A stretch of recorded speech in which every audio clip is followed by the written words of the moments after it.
Guarda o que tens, para que ninguém tome a tua coroa.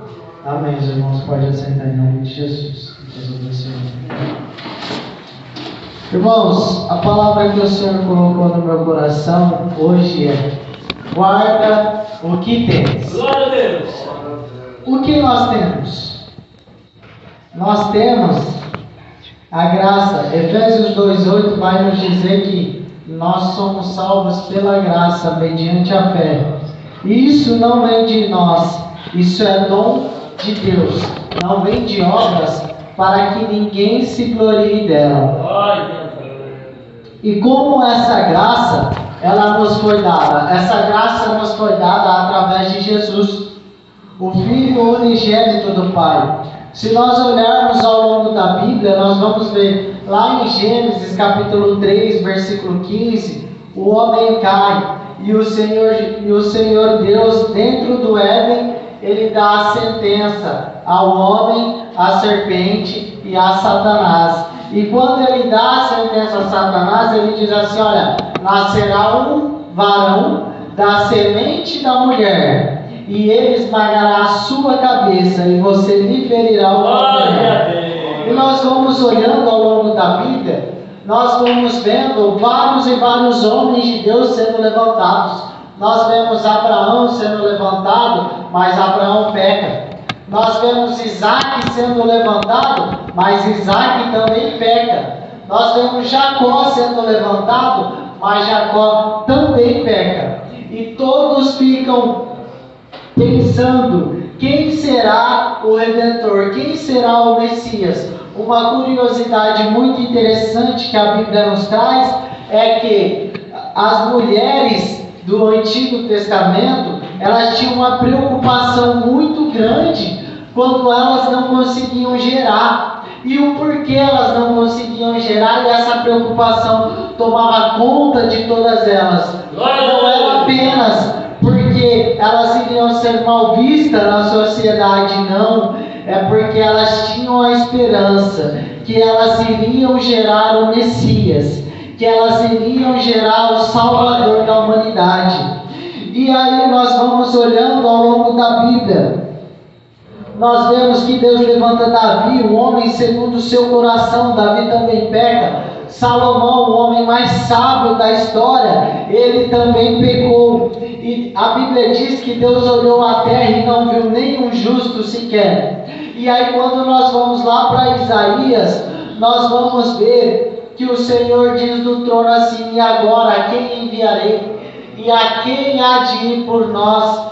E a Bíblia vai dizer que Isaías, trazendo uma tipologia de Cristo, ele diz: eis-me aqui, envia-me a mim. Glória a Deus. Glória a Deus. Irmãos, isso é uma questão para nós refletirmos.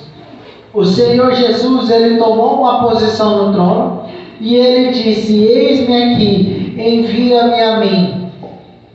Tudo já foi pago. O preço já foi pago, nós já temos a graça. O que nos falta fazer é muitas vezes dizer: eis-me aqui, envia-me a mim. Porque o Senhor Jesus, Ele não te chamou aqui nessa noite em vão, irmãos. Você não está aqui por mera obra do acaso. Você não está aqui para vir apenas em mais um culto. Você não está aqui porque o seu amigo, o seu esposo, a sua esposa te convidou, não. Você está aqui porque o Espírito Santo te chamou. E se o Espírito Santo te trouxe aqui, é porque ele tem um encontro marcado com você. O Espírito Santo tem um chamado para você. O Espírito Santo tem uma obra a fazer na sua vida. E não há ninguém que possa impedir essa obra, porque agindo Deus, quem o impedirá? O pastor disse muito bem que a irmã Ana me evangelizou no mercado. Eu lembro como se fosse hoje. Eu estava ali abastecendo a sessão que eu trabalhava, e ela chegou e começou a falar de Deus para mim, e falou. E hoje eu dou graças a Deus, eu dou glória a Deus, porque ela foi uma das pessoas que o Senhor me usou para me trazer para os caminhos dele, para me trazer para conhecer a verdade, irmãos. Porque ela aceitou, ela levantou a mão e disse: Senhor, eis-me aqui, envia-me a mim. A missão é nossa, irmãos. Jesus, ele pagou um alto preço. A Bíblia diz que ele, sendo Deus, não teve por usurpação ser igual a Deus. Antes mesmo se aniquilou, tomando a forma de homem, se humilhando até a morte, morte de cruz. A crucificação é a declaração de amor mais linda da humanidade. O silêncio de Jesus, irmãos, ele nos traz liberdade. Nós vamos olhar para aquela cruz e vamos crer que nós fomos salvos, que nós fomos libertos, que nós fomos libertos pela graça, que nós temos a graça, que o Senhor Jesus nos dá a graça, porque Ele é o autor e consumador da nossa fé. Oh, glória a Deus. Nós vamos olhar como Jesus, ele está pendurado no madeiro, irmãos. Ele pronuncia algumas frases. E quando um homem era crucificado naquela época, ele ficava com as duas mãos abertas e com os pés pregados. E o diafragma dele, a barriga dele ficava bem esticada e ele não conseguia respirar direito. Então, quando o Senhor Jesus, ele está na cruz e ele vai pronunciar alguma frase, ele tem que se esforçar totalmente, colocando todo o apoio do seu corpo nos seus pés pregados, para que ele pronunciasse as frases. E uma das frases que o Senhor Jesus pronuncia é: Pai, perdoa-lhes, porque eles não sabem o que fazem. Irmãos, é necessário que nós venhamos dar valor a essa graça, dar valor a este sacrifício. Quando nós olhamos em João 3,16, nós vamos ver o textuário da Bíblia que diz: porque Deus amou o mundo de tal maneira que deu seu Filho unigênito para morrer, para que todo aquele que nele crê não pereça, mas que tenha a vida eterna. E quando nós vamos olhar à luz da Bíblia, nós vamos ver e começar a prestar atenção que o Senhor Jesus, Deus enviou Jesus com um amor tremendo que o evangelista João, ele não conseguiu descrever no Evangelho. Ele não encontrou palavras para dimensionar e nem para qualificar esse amor, para dar qualidade a esse amor, para medir, para dizer qual é o tamanho desse amor. E aí por isso que ele diz: Deus amou o mundo de tal maneira, porque as palavras da terra não conseguem expressar esse amor de Deus para as nossas vidas. Todas as palavras mais benditas, todas as palavras mais sofisticadas, mais lindas que você já ouviu na sua vida, nenhuma delas é capaz de definir o amor de Jesus pela sua vida. Nós vamos olhar, irmãos, quando alguém chega para nós e diz assim: olha, Jesus te ama. Ou quando nós dizemos para alguém: olha, Jesus te ama. Isso não pode ser pronunciado de qualquer maneira, como você dá um bom dia. Essa frase tem um significado tremendo, que é: o próprio Deus, ele desceu do céu, ele se encarnou na terra, ele sem ter culpa de nada, foi levado como ovelha muda ao matadouro, ele se entregou por você, ele morreu na cruz por você, para que eu e você hoje tivéssemos a liberdade de estarmos aqui, estarmos levantando a nossa mão, estarmos adorando, estarmos aqui glorificando o nome do Senhor, porque Ele é bom.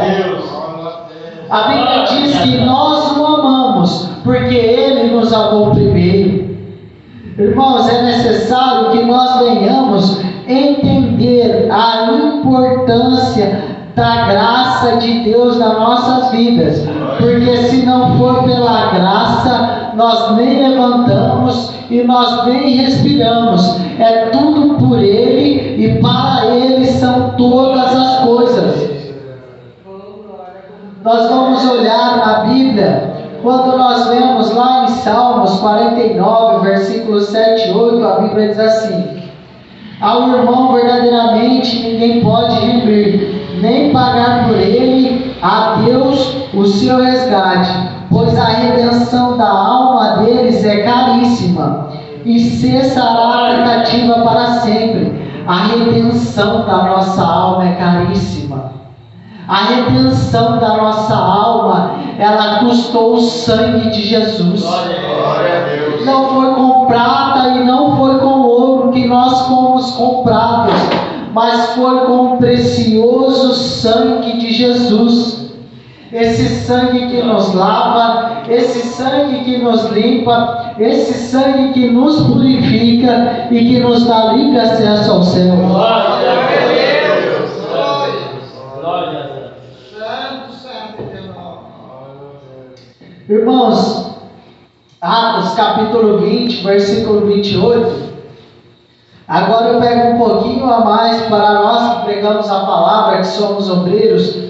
A Bíblia diz assim: e vós, pastores, e algumas traduções dizem vós, bispos, tomai conta do rebanho do Senhor, do qual o Espírito Santo vos constituiu bispo, e ele resgatou com o seu próprio sangue. Você é noiva amada do Cordeiro. Você é precioso aos olhos do Senhor.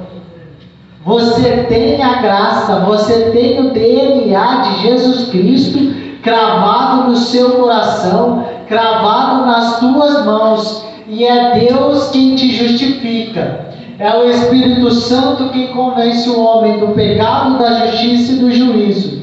E é Deus quem te justifica. É Jesus a quem te ama. A Bíblia vai nos dizer, Isaías capítulo 53, versículo 4 e 5 diz assim: que o Senhor Jesus levou sobre si todas as nossas dores e enfermidades, e pelas suas pisaduras nós fomos sarados. Irmãos, o Senhor Jesus, Ele nos curou, Ele nos libertou, Ele nos deu livre acesso ao céu. E nós temos hoje a graça salvadora de Jesus Cristo. Nós temos hoje o livre acesso ao céu. Nós temos hoje a presença do Espírito Santo. Então guarda o que você tem, para que ninguém tome a sua coroa. Nós vamos ver, irmãos, que o Senhor Jesus, Ele nos ama de maneira tal que Ele veio à terra, Ele se entregou por mim, se entregou por você. Como se isso não bastasse, Ele ainda nos dará um galardão, que é uma premiação, que Ele nos dará por aquilo que Ele faz através de nós. E ainda te digo mais, quando nós chegarmos lá, nós vamos ser servidos num banquete pelo maná escondido. E esse mesmo Jesus que fez tudo isso por nós, Ele irá nos servir. E o Senhor Jesus, irmãos, Ele nos espera de braços abertos, aguardando o grande dia que o Senhor Jesus virá buscar para si um povo especial, seu, zeloso e de boas obras. Amém, irmãos? Essa foi a palavra que o Senhor Jesus colocou no meu coração. Vamos nos colocar de pé e vamos orar. Glória a Deus!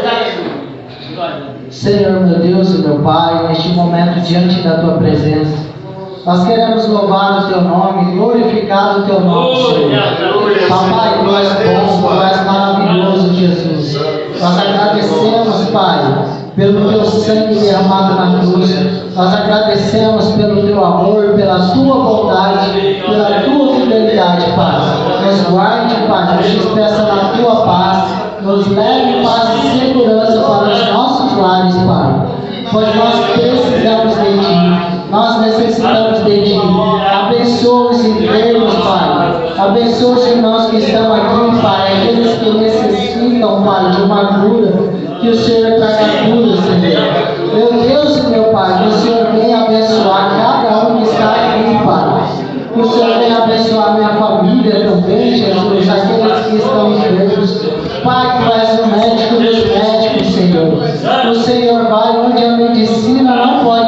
Pai. Senhor, nós louvamos a Ti, nós te agradecemos. Obrigado, Jesus, pela Tua graça. Obrigado, Jesus, pelo Teu sacrifício na cruz.